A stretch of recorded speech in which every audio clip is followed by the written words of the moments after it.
Hi friends, welcome back to another episode of Generation Tech. My name is Alan. We recently did a video about Palpatine's first 100 days in office. Being Emperor has quite a lot of responsibility attached to it. Emperor Palpatine had to set up Compnor to ensure political stability would be maintained.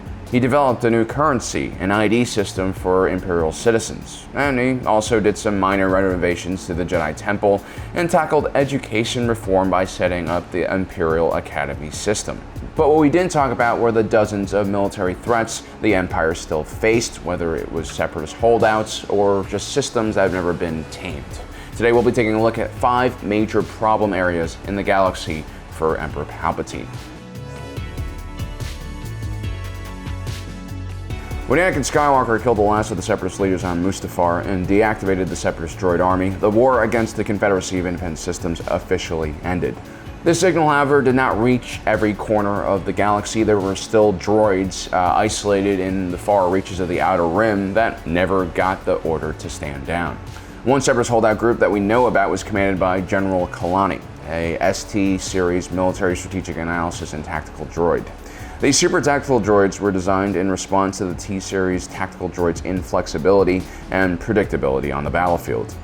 The super tactical droid's processing power and programming was far superior to any other tactical droid before it. More importantly, this kind of droid could operate on its own without any commanding officers. At the same time, it was also programmed with true belief in the Separatist cause and the fight against Republic tyranny.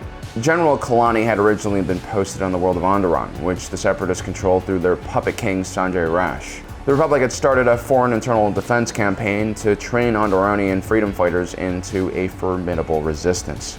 Using guerrilla warfare, these fighters were able to extract a huge amount of casualties against Separatist forces on a world who were not designed for asymmetric warfare.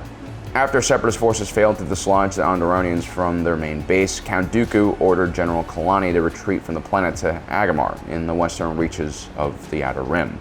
General Kalani and his droids would remain on Agamar for the rest of the war. When Anakin Skywalker deactivates all of the droids with that signal, Kalani's droids also turn off.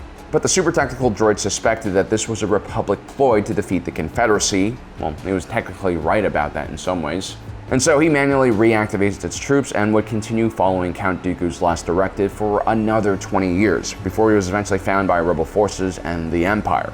By that time, most of his units were in severe need for upgrades and replacements. Still, the presence of a super tactical droid like General Kalani during these early days of the Empire was incredibly dangerous. There was still a massive Separatist droid army out there waiting to be reactivated.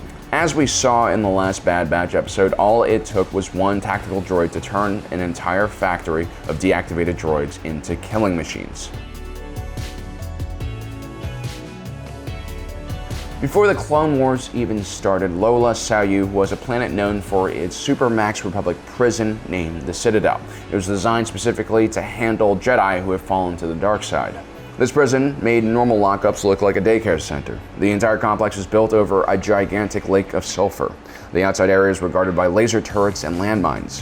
When the Separatist Alliance took over the Citadel at the beginning of the Clone Wars, they would also bring along an elite group of commando droids to patrol the insides of the prison. During the war, the prison was used to keep high-ranking Republic military leaders like Wilhelm Tarkin and Jedi General Even Peel in custody for interrogation.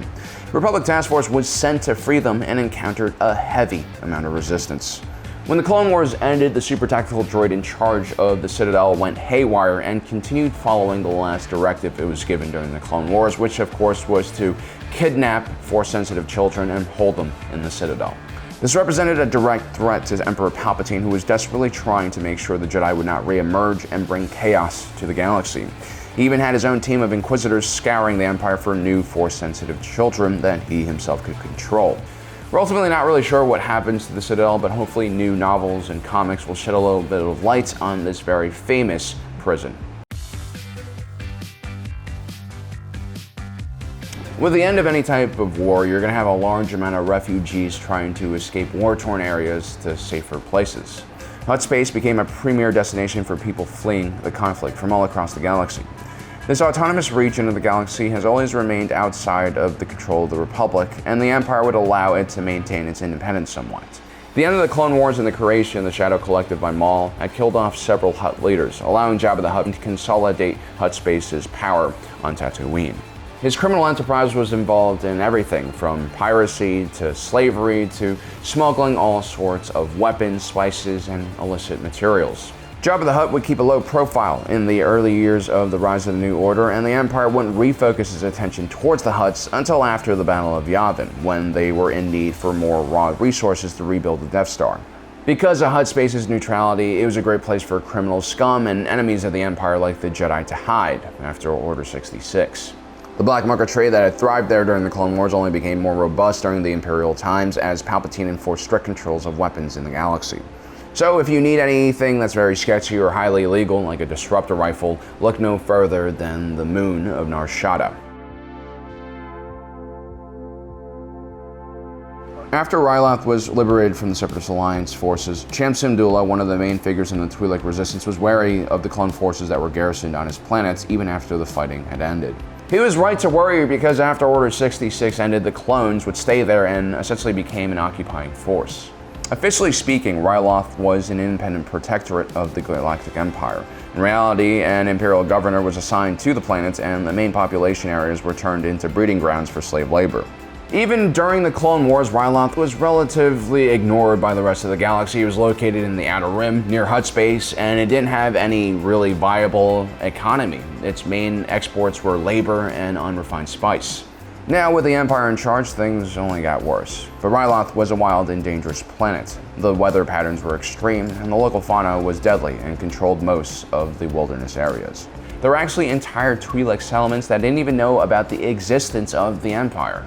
And so Ryloth was the perfect place for guerrilla fighters like the ones employed by Cham Syndulla. The Empire could never really devote enough resources to take out the charismatic Twi'lek and his band of fighters.